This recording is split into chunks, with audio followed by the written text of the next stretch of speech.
নমস্কার আমার প্রিয় ছাত্রছাত্রীরা, আশা করি তোমরা সকলেই ভালো আছো। যদি স্কলারশিপের টাকা সত্যি সত্যি পেতে চাও, প্রথমে দেখো আমাদের কমেন্ট বক্সের ওখানটা করে দ্বিতীয় অপশান হচ্ছে হাইপের একটা অপশান আছে। হাইপ করো, লাইক করো, সাবস্ক্রাইব করো, কমেন্ট করে দাও, চ্যানেলটাকে সাবস্ক্রাইব করে রেখে দাও। আর একটা কথা বলে রাখি, শোনো, প্রথমত যে সমস্ত ক্যান্ডিডেটরা আমাকে বলছে যে স্কলারশিপের টাকা স্যার এখনও ঢোকেনি, আমি স্কলারশিপের টাকা পেতে চাই, আমি তাদের উদ্দেশ্যে মারাত্মক কিছু কথা বলতে চলেছি। ভিডিওটা ভালো লাগলে সাবস্ক্রাইব করো, কিন্তু বারবার বলছি লাইক করো, শেয়ার করো, হাইপ অবশ্যই করবে কিন্তু, যাতে অনেক বন্ধুদের কাছে পৌঁছে যায় এই ভিডিওটা, তোমাদের মতো অনেক ছাত্রছাত্রীদের কাছে। দাদা, আজকে 6/11/2025 আমার স্ট্যাটাসের ব্যাংক ভেরিফিকেশান ফেল দেখাচ্ছে। কি করব বুঝতে পারছি না এখন। দাদা প্লিজ সমস্যাটা একটু দেখবেন, অবশ্যই তোমার সমস্যাটা দেখা হবে, কোনো সমস্যা নেই। সমস্যাটার একটা গুরুত্বপূর্ণ সমস্যার সমাধান হচ্ছে ব্যাংক ভেরিফিকেশান ফেল দেখানোর দুটো কারণ আছে। নয় অ্যাকাউন্ট নাম্বার আইএফসি কোড তোমার ভুল আছে, বা ব্যাংকের সাথে আধার কার্ডের লিঙ্ক নেই, সেই কারণবশত তোমাদের এই জিনিসটা দেখাতে পারে। তাহলে এখন উপায় আমি কি করব? শোনো, তোমার জন্য আমি এসেছি, ঠিকঠাক শুনতে পেয়েছো তুমি? শুধু তোমার মতো অনেক স্টুডেন্ট আছে যারা কিন্তু ব্যাংক ভেরিফিকেশান ফেলড হচ্ছে, তারা কিন্তু জানতে পারছে না স্কলারশিপের টাকা তাদের উদ্দেশ্যে পাঠানো হয়েছে এর আগে, কিন্তু ফেল দেখাচ্ছে, কিন্তু তারা স্ট্যাটাস চেকও করতে পারছে না, জানতেও পারছে না, কিছু বুঝতেও পারছে না, কারণ তাদের কাছে কোনো ক্লেম মেসেজও আসে না, কোনো ফেলড মেসেজও আসেনি, তারা কোনো কারণে স্ট্যাটাসটা চেকও করে না, সেই কারণে এরকম প্রবলেম। এবার দেখো, শোনো, প্রবলেমটা সমস্যার সমাধান একটাই গুরুত্বপূর্ণভাবে। ধরো তোমার যে ব্যাংক অ্যাকাউন্ট আছে, সেই ব্যাংক অ্যাকাউন্টে account number IFC code recently কোনো চেঞ্জ হয়েছে কিনা সেটাকে ফার্স্টে জেনে নাও। অ্যাকাউন্টটা মার্জ হয়েছে কিনা, মানে ধরো আমি বলতে চাইছি তোমাদের যে ব্যাংক অফ ইন্ডিয়াতে সাপোজ তোমার ব্যাংক অ্যাকাউন্ট আছে আর এসবিআইতে আছে, এই দুটো ব্যাংক একসাথে মার্জ হয়েছে কিনা, এরকম একটা উদাহরণ এক্সাম্পল দিয়ে বোঝাচ্ছি, হয়েছে কিনা সেই বিষয়টাকে কনফার্মেশন করো ব্যাংক অ্যাকাউন্টে গিয়ে, অর্থাৎ ব্যাংকের সাথে যোগাযোগ করে। ঠিক আছে, এই সমস্যাটা মিটলো। এবার দেখো, ধরো যদি এই ব্যাংকে কোনো রকম কোনো সমস্যা না থাকে, অ্যাকাউন্ট নাম্বার আইএফসি কোডে কোনো পরিবর্তন না ঘটে থাকে, এরপর কি করবে দেখবে, তুমি যে ফর্মটা ফিল আপ করেছো, সেই ফর্মটা ফিল আপ করার সময় এডিট অ্যাপ্লিকেশনে গিয়ে তুমি কিন্তু দেখতে পাবে যে তোমার ফর্মটা যে ফিল আপ করেছো সব ঠিকঠাক করেছো কিনা। অনেক স্টুডেন্টরা জানোই না যে তোমাদের স্কলারশিপের টাকা অ্যাকচুয়ালি কী প্রবলেম হচ্ছে। এই যে ব্যাংক ভেরিফিকেশান ফেল্ড দেখাচ্ছে, এর কারণ হচ্ছে 5 থেকে 6টা বিষয় আছে। শোনো, তোমাকে প্রথম যদি তোমার কোনো ইউপিআই ইউজার হয়ে থাকো, ব্যাংক ভেরিফিকেশান ফেল্ড, তখন তোমাদের নতুন কোনো ইউপিআই অ্যাপ্লিকেশান খুলে দেখতে হবে যে তোমার একদম সব ঠিকঠাক আছে কিনা ব্যাংক ভেরিফিকেশান। যদি ব্যাংক ভেরিফিকেশান যদি সব ঠিকঠাক থাকে, তাহলে তুমি বুঝে যাবে কোনো ইউপিআই অ্যাপ্লিকেশান যারা ইউপিআই ইউজ করছো তারা সহজভাবে বুঝতে পারবে তাদের সব ঠিকঠাক আছে কিনা। যে কোনো ইউপিআই নতুন একটা অ্যাপ্লিকেশান তোমাদের খুলতে হবে, খুলে দেখতে হবে যে ঠিকঠাক খুলতে পেরেছো কিনা, সেখানে ইউজ করতে পারছো কিনা, তাহলে তুমি বুঝতে পারবে ওই দিক থেকে অনেকটা ঠিক হয়ে যাবে তুমি, সম্ভাবনা প্রবল। ঠিক আছে, এবার ধরো যারা যারা করতে পারোনি তারা কি করবে এখান থেকে। প্রথম ব্যাংক ভেরিফিকেশান পেলে যদি ইউপিআই নেই, তাদের প্রথম কেস হচ্ছে তোমাদের যে অ্যাপ্লিকেশান আছে অ্যাপ্লিকেশানের ভেতরে ঢুকবে, ঢুকে গিয়ে ওইখানটা করে যারা যারা ধরো ইউপিআই আছে তারা আমার সাথে যোগাযোগ করতে পারো ডাইরেক্টলি, তাদের কিন্তু আমি একটা গুরুত্বপূর্ণ ব্যবস্থা করে দিতে পারবো। কীভাবে যোগাযোগ করবে? 8653564667, এটা আমার হোয়াটসঅ্যাপ নাম্বার।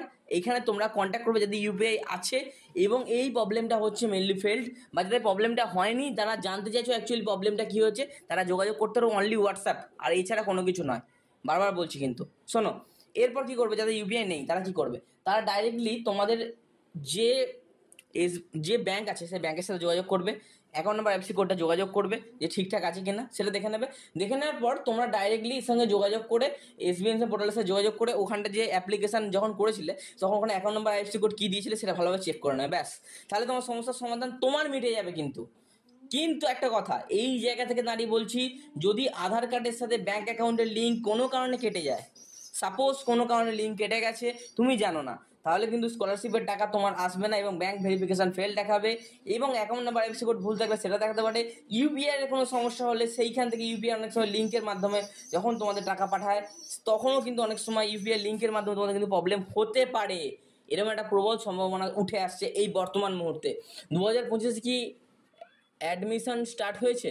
দেখো, এখনও পর্যন্ত 2025-এ কোনো রকম কোনো কিছু স্টার্ট হয়নি, অর্থাৎ 25-26-এর জন্য এখনও পর্যন্ত অ্যাপ্লিকেশান স্টার্ট হয়নি।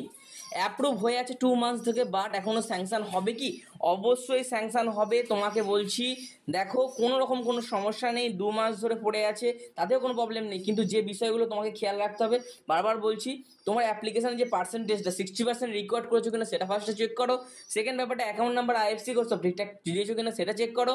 এবং তুমি যে মেনলি সমস্যাটা হচ্ছে তোমাদের এখানে বলছে দাদা আমার আজকে অ্যাপ্লিকেশন স্ট্যাটাস দেখাচ্ছে ব্যাংক ভেরিফিকেশন ফেল, কি করতে হবে? এই জায়গাতেই আসল ব্যাপার, মানে প্রত্যেকটা স্টুডেন্টের একই রকমের সমস্যা। এই সমস্যাটাই আমি সমাধান করার জন্যই আজকে ভিডিওটা মেনলি করছি। সবার হতে পারে এই সমস্যা। শোনো, ব্যাংক ভেরিফিকেশন ফেলড অর্থাৎ এই জায়গা থেকে দাঁড়িয়ে একটা গুরুত্বপূর্ণ সমস্যা দেখা দিচ্ছে, যেটা প্রত্যেকটা স্টুডেন্টের সমস্যা। শোনো, ব্যাপারটা কি করবে বোঝো, যে জায়গায় যে সমস্ত স্টুডেন্টরা ভেরিফিকেশান কমপ্লিট হয়নি, যাদের এই 5টা গুরুত্বপূর্ণ বিষয়। এক, যাদের ইউপিআই আছে তারা আমার সাথে যোগাযোগ করবে, আমি তোমাদের সব কিছু বলে দিচ্ছি। যদি ইউপিআই নেই তারা কী করবে, প্রথম case account number IFC code ভালোভাবে চেক করে নেবে। চেক করে নেওয়ার পর সেটা ব্যাংকের সাথে যোগাযোগ করবে যে অ্যাকাউন্ট নাম্বার আইএফসি কোডে কোনো পরিবর্তন ঘটেছে কি না। যদি অ্যাকাউন্ট নাম্বার আইএফসি কোডের পরিবর্তন ঘটে থাকে তাহলে আর কোনো রকম কোনো সমস্যা নেই। তোমাদের একটা গুরুত্বপূর্ণ কাজ করতে হবে, অ্যাকাউন্ট নাম্বার আইএফসি কোড দিয়ে এসবিএমসির সাথে যোগাযোগ করবে, ব্যাস তোমাদের মিটে যাবে সমস্যার সমাধান। কিন্তু যারা এখনো পর্যন্ত অ্যাপ্রুভ ফ্রড বা এইচওয়াই এরকম হয়ে পড়ে আছো, তাদের উদ্দেশ্যে বলছি তোমরা অবশ্যই যেন ভালোভাবে প্রত্যেকের অ্যাকাউন্ট নাম্বার আইএফসি কোড একদম ঠিকঠাক থাকে, প্লাস তোমাদের যে কোনো কাজ যেন ঠিকঠাক থাকে, নাহলে কিন্তু সমস্যা হয়ে যাবে। আমার রিজেক্ট হয়েছিল ডকুমেন্ট, আবার আপলোড করেছি কিন্তু স্ট্যাটাস এখন চেঞ্জ হয়নি, কী করবো? একটাই উপায়, তোমার ডকুমেন্ট সঠিকভাবে আপলোড করেছো কিনা সেই বিষয়গুলো একটু চেক করে নাও। ধরো আমি বলতে চাইছি তুমি আধার কার্ড আপলোড করেছো, আধার কার্ডের নামে স্পেলিং ঠিকঠাক আছে কিনা, প্রত্যেকটা ডকুমেন্ট একদম ঠিকঠাক রিকোয়ার্ড অনুযায়ী, মানে তোমাদের ডকুমেন্টের যে রিকোয়ারেশন আছে বা রিকোয়েশন আছে সেই অনুযায়ী তুমি আপলোড করেছো কিনা, এই বিষয়টা একটু কনফার্মেশন করে নিয়ে চুপচাপ বসে থাকো, তাহলে তোমার টাকাটা এমনি ঢুকে যাবে, ঠিক আছে? এরপর দাদা আমার 24-25 ব্যাচের পার 45 দিন আগে স্যাংশন হয়েছে কিন্তু টাকা এখনও অ্যাকাউন্ট হয়নি, তাহলে কি করবো এখন? দেখো আমি প্রথমে বলেছি তোমার সবথেকে গুরুত্বপূর্ণ প্রবলেম, দেখো এতদিন পর্যন্ত ধরে পড়ে আছে, তার তোমার অ্যাকাউন্ট নাম্বার আইএফসি কোডে কোনো ভুল আছে, বা তোমার কোনো কারণে ব্যাঙ্ক অ্যাকাউন্টে কোনো কিছু ভুল আছে, বা এরকম দেখা যাচ্ছে আধার কার্ডের সাথে ব্যাঙ্ক অ্যাকাউন্টের লিঙ্ক নেই, বা আধার কার্ডের ব্যাঙ্ক অ্যাকাউন্টের নাম ভুল আছে, যে কোনো কিছু একটা প্রবলেম তোমার আছে মেনলি, তোমাকে উদ্দেশ্যে আমি একটাই কথা বলো, 45 দিন যদি এরকম হয়ে থাকে, তোমার ফান্ড অ্যাভেলেবেলের জন্য তোমার অপেক্ষা করার কথা নয়, তোমার অলরেডি টাকা ঢুকে যাওয়ার কথা। তুমি যদি স্যাংশন হয়ে থাকে 45 দিনের পড়ে থাকে, তাহলে তোমাকে ফার্স্টই বলবে এসবিএমসিএম পোর্টালে অফিসিয়াল টাইমে ফোন করবে 18001028028014 helpdesk.sbmsim-dwb@gov.in, এখানে অবশ্যই ফোন করবে এবং যোগাযোগ করবে। যদি না যোগাযোগ করো, স্কলারশিপের টাকা তোমাকে হাতছাড়া করতে হবে, এইটুকু গ্যারান্টি আমি তোমাকে দিচ্ছি। আমার রিজেক্ট হয়েছিল, ডকুমেন্ট আবার আপলোড করেছি, কি করবো এখন প্লিজ বলুন। দেখো তোমার একটা গুরুত্বপূর্ণ কথা বলি, তোমাদের যে কথাগুলো বললাম প্রত্যেকটা ডকুমেন্ট যদি সব ঠিকঠাক থেকে থাকে এবং সব কিছু জিনিসটা যদি ঠিক করে থাকো, তাহলে আর কোনো রকম কোনো সমস্যা নেই, চুপচাপ বসে থাকো, তোমার অটোমেটিকলি ভেরিফিকেশান হয়ে যাবে। কিন্তু একটু টাইম লাগবে, কারণ দেখো ভেরিফিকেশান হতে একটু টাইম লাগছে এবং দেরি লাগছে, সবথেকে বড় সমস্যাটা হচ্ছে এই জায়গাতে। আশা করি ব্যাপারটা বোঝাতে পারলাম, ঠিক আছে? তো এবার একটা গুরুত্বপূর্ণ প্রশ্ন, অনেকেই আমাকে এই প্রশ্নটা করেছো, স্যার আমার অ্যাপ্লিকেশান রিজেক্ট হয়েছিল, আপনি বলেছিলেন আমি ডকুমেন্টগুলো আপলোড করেছি এবং স্যার ডকুমেন্ট আপলোড করার কোনো সেকশন দিচ্ছে না বর্তমানে এসবিএমসিএম পোর্টালে, তাহলে স্যার এখন আমরা কি করতে পারি? দেখো যদি ডকুমেন্ট আপলোডের কোনো সেকশন না দিয়ে থাকে, তোমাদের ডাইরেক্টলি প্রত্যেকটা ডকুমেন্ট নিয়ে hard copy plus soft copy, hard কপিটা নিচ্ছ, সফট কপি তোমার পিডিএফে রাখছো, বা তোমরা প্রত্যেকটা ডকুমেন্টের জেরক্স করে নিয়ে সেই জেরক্স কপিটা অবশ্যই এসবিএমসিএম পোর্টালে জমা দিয়ে আসবে। তারা উইদিন 15 থেকে 20 দিনের মধ্যে তোমার ভেরিফিকেশান করে দেবে। যারা নতুন নতুন ডকুমেন্ট আপলোড করতে পেরেছিলে এসবিএমসিএম পোর্টালে, তাদের উদ্দেশ্যে বলছি 15-20 দিন 40 দিন 45 দিন হয়ে গেছে, তারপরেও কোনো ভেরিফিকেশান হয়নি, সেই একই হয়ে পড়ে আছে, এর অর্থ হচ্ছে তোমাদের ভেরিফিকেশানে এখনও হাত দেওয়া হয়নি। চিন্তা করতে হবে না, যেহেতু রিকোয়ার্ড ডকুমেন্ট তোমরা আপলোড করেছো, অর্থাৎ রেকটিফাইড ডকুমেন্ট আপলোড করে দিয়েছো, তোমাদের অটোমেটিক ভেরিফিকেশান হয়ে যাবে, তোমাদের চিন্তা করার কোনো বিষয় নেই। শুধুমাত্র তোমরা দেখবে যে আধার কার্ডের সাথে ব্যাংকের যেন লিঙ্ক থাকে, সেই ব্যাংকটা যাতে মার্জ না হয়ে যায়, অ্যাকাউন্ট নাম্বার আইএফসি কোডে কোনো পরিবর্তন না ঘটে যায়। যদি ঘটে যায় তখন কিন্তু তোমাদের সমস্যায় পড়তে হবে, এসবিএমসিএম পোর্টালে ছোটাছুটি করতে হবে, এছাড়া কোনো উপায় থাকবে না স্কলারশিপের টাকা রিসিভ করা। আর যে সমস্ত ইউপিআই ইউজার আছে, যারা অ্যাকাউন্টের ভেরিফিকেশান ফেল হচ্ছে, তারা অবশ্যই নেসেসারিলি আমার সাথে কন্ট্যাক্ট করতে ভুলবে না।